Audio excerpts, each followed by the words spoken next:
నందిగం మండలం తెక్కలపాడు గ్రామం. మాకు 5 సంవత్సరాలు అవుతుంది పెళ్ళయి. పిల్లలు లేక ఎన్నో హాస్పిటల్స్ తిరిగాము, అయినా కూడా సంతానం అందలేదు. మా అత్తయ్య వాళ్ళు విజయవాడ ఆరాధనకు వస్తూ అయ్యగారి దగ్గరికి రండి, ఎంతోమందికి అద్భుతాలు జరుగుతున్నాయని చెప్పారు. అనుకోని రీతిగా మేము హైదరాబాద్ పోవటం జరిగింది.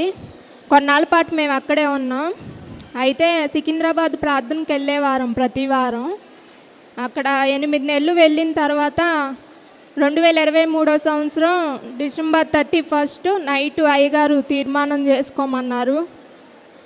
అక్కడ మేము తీర్మానం చేసుకొని ఆ రోజు నైట్ నేను రాసి పెట్టుకున్నాను, నాకు కుమారుడు కావాలి, సంతానం కలగాలని చెప్పి నేను తీర్మానం చేసుకొని, నాకు సంతానం కలిగితే స్పాన్సర్ ఇస్తానని కూడా నేను మనసులో అనుకున్నాను.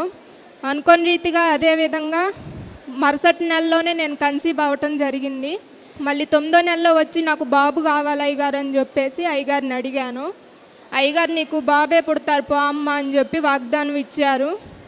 అదే రీతిగా నాకు ఇప్పుడు బాబు పుట్టాడు 2వ నెల.